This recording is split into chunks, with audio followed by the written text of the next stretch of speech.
الحمد لله ذي العزة والعلاء رب العالمين والصلاة والسلام على سيد الأنبياء والمرسلين والعاقبة للمتقين أما بعد فأعوذ بالله من الشيطان الرجيم بسم الله الرحمن الرحيم الذين آمنوا وتطمئن قلوبهم بذكر الله ألا بذكر الله تطمئن القلوب صدق الله مولانا العظيم إن الله وملائكته يصلون على النبي يا أيها الذين آمنوا صلوا عليه وسلموا تسليما اللهم صل على سيدنا ومولانا محمد وعلى آل سيدنا ومولانا محمد وبارك وسلم وصل عليه الصلاة والسلام عليك يا سيدي يا رسول الله صلاة والسلام عليك يا سيدي يا حبيب الله صلاة والسلام عليك يا سيدي يا شفيع المذنبين وعلى آلك وأصحابك يا سيدي يا رحمة للعالمين بعد حمد و صلاة لائق عزت و تکریم جمیع احباب سمین الوقار اللہ کے ذکر کے عنوان پر ہماری گفتگو جاری تھی۔ اسی خوبصورت اور دل نشین عنوان کو مزید آگے بڑھائیں گے۔ اللہ ہمیں کثرت کے ساتھ اپنا ذکر کرنے کی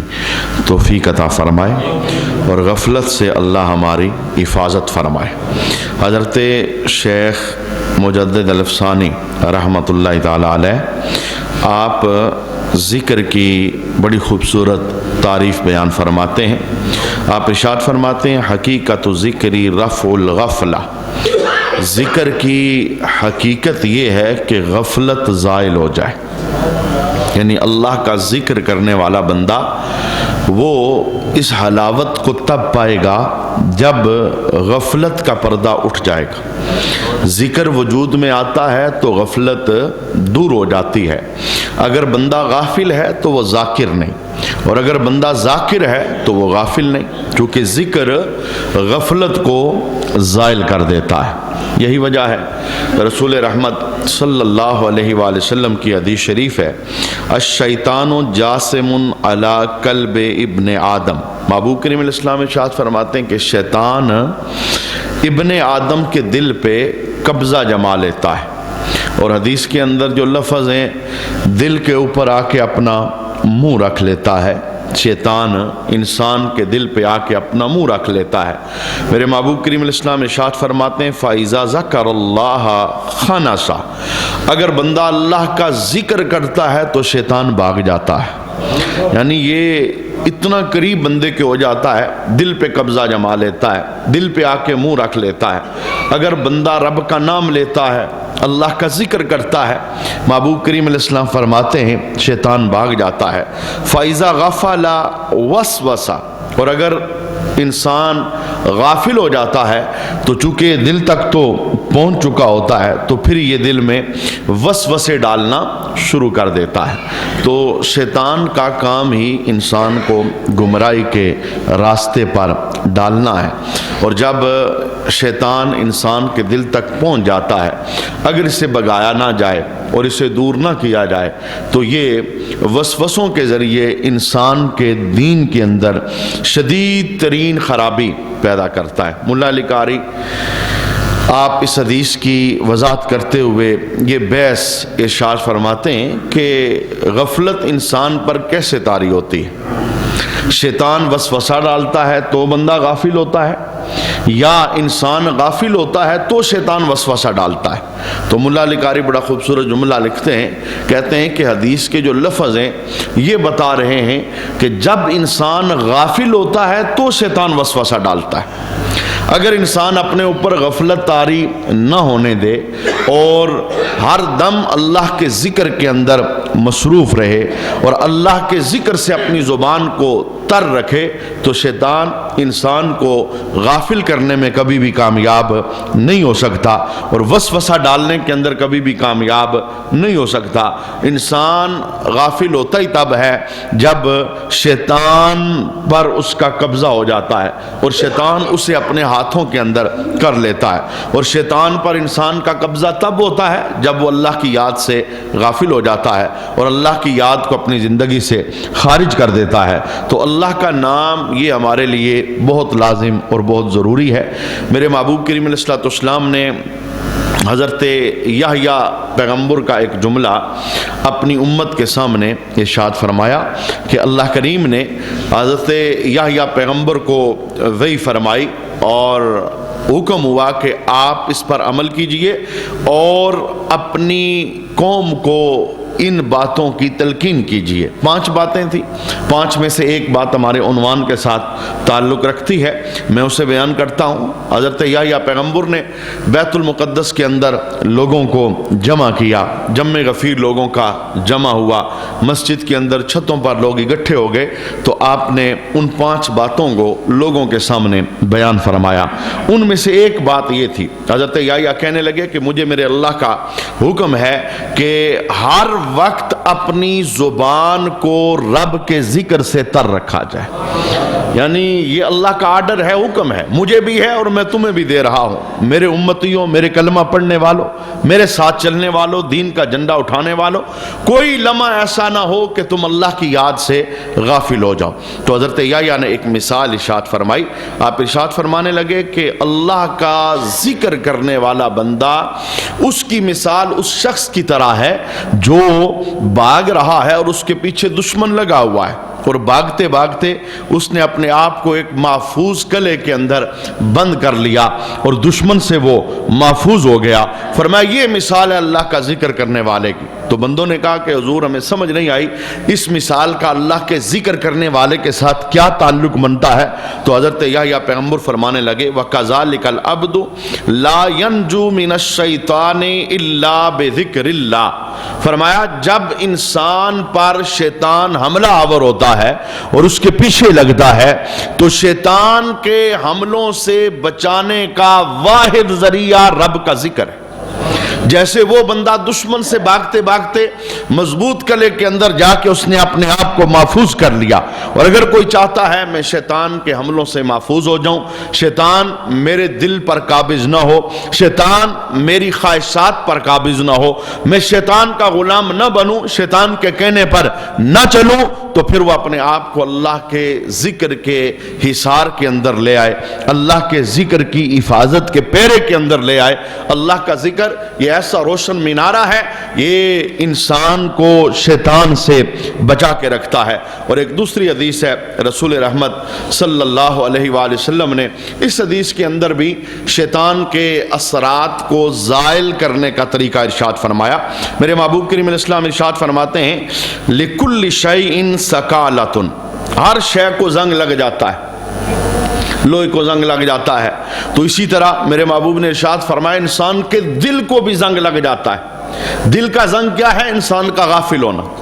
اس کے اوپر پردہ آ جانا، حق بات کا اثر قبول نہ کرنا، ایک کان سے سننا دوسرے سے نکال دینا، عمل کے لیے اپنے آپ کو آگے نہ بڑھانا، حرام حلال میں فرق ختم ہو جانا، یہ دل کا زنگ ہے۔ جب دل پر زنگ لگتا ہے تو پھر بندہ یہ جملے بولتا نظر آتا ہے مجھ پر تو اثر ہی نہیں ہوتا۔ باتوں میں اثر ہے، کلام میں بھی اثر ہے، آیات میں بھی اثر ہے، یہ قرآن مؤثر ہے، اس کا اثر بدلا نہیں ہے۔ اگر یہ 14 صدیاں پہلے عمر کی زندگی میں انقلاب پیدا کر سکتا تھا تو یہ آج بھی انقلاب پیدا کر سکتا ہے، لیکن جناب انقلاب لینے کے لیے پہلے دل کی زمین کو درست کرنا پڑے گا، اس سے غفلت کے پردوں کو اتارنا پڑے گا، اس پر لگا ہوا جو زنگ ہے اسے اتارنا پڑے گا۔ تو میرے محبوب نے ارشاد فرمایا لِكُلِّ شَيْءٍ سَكَالَةٌ، ہر شے کو زنگ لگ جاتا ہے، وَسَكَالَةُ الْقُلُوبِ، فرمایا دلوں کو بھی زنگ لگ جاتا ہے، اور اگر تم چاہتے ہو تمہارے دلوں کا زنگ اتر جائے تو کیسے اترے گا؟ فرمایا وَسَكَالَةُ الْقُلُوبِ ذِكْرُ اللَّهِ، فرمایا اللہ کا ذکر کرو،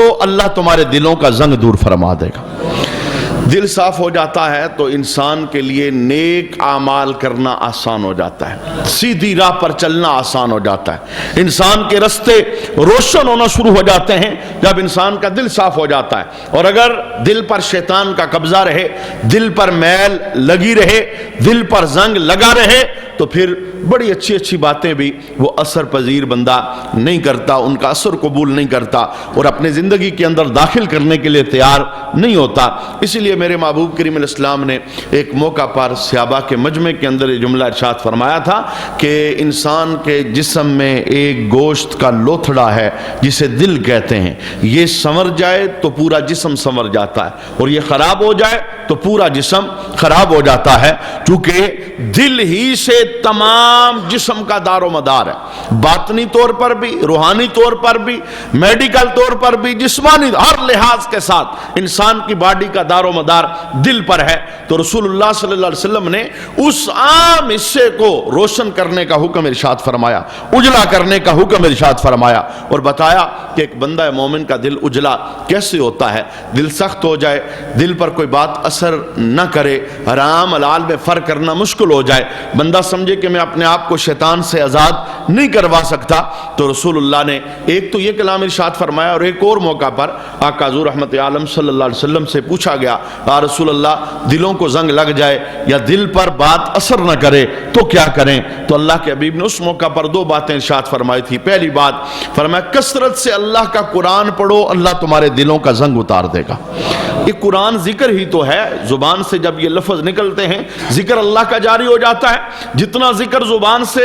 وہ بندے کی نکلے گا وہ دل پر اثر پذیر ہوگا، اور دل کا زنگ اتر جائے گا، دل کا میل اتر جائے گا، غفلت کا پردہ اٹھانے میں انسان کامیاب ہو جائے گا۔ اور دوسرا جملہ اللہ کے حبیب نے ارشاد فرمایا کثرت سے اپنی موت کو یاد کیا کرو، تمہارے دلوں کا زنگ اتر جائے گا۔ موت جسے یاد رہتی ہے، قبر جسے یاد رہتی ہے، مرنا جسے یاد رہتا ہے، کفن کے اندر لپٹنا جسے یاد رہتا ہے، تختے کے اوپر غسل کے لیے لٹایا جانا وہ منظر جسے یاد رہتا ہے، وہ بندہ کبھی غافل نہیں ہو سکتا، اور شیطان کبھی بھی اس پر قابض نہیں ہو سکتا۔ شیطان قابض ہی اسی پر ہوتا ہے جس کی امیدیں لمبی ہوتی ہیں، جس کی موت اسے بلا دی جاتی ہے، اور جو قبر سے غافل ہو جاتا ہے اور جو مرنے سے غافل ہو جاتا ہے، اب شیطان قابض ہو جاتا ہے، اب شیطان کی ہدایت پر بندہ چلنے لگ جاتا ہے۔ اور جب بندے کی زندگی کے اندر موت کی یاد رہے، اللہ اکبر، کتنا خوبصورت جملہ اللہ کے حبیب نے ارشاد فرمایا وہ مسلمان جو 24 گھنٹے کے اندر 20 مرتبہ اپنی موت کو یاد کرتا ہے۔ اس کا معنی یہ نہیں ہے کہ خالی موت کی تسبیح پڑھتا ہے، 20 بار گن کے کہہ لیتا ہے مجھے موت یاد ہے، مجھے موت یاد ہے۔ اس کا معنی یہ ہے کہ دن کے اکثر حصے میں اسے موت کا خیال رہتا ہے، میں نے مرنا ہے۔ اٹھتے جنازے، بنتی قبریں اور قبروں پر ڈالی جانے والی مٹیاں وہ اسے اپنی موت کی یاد دلاتی ہیں۔ جناب عثمان غنی رضی اللہ تعالی عنہ،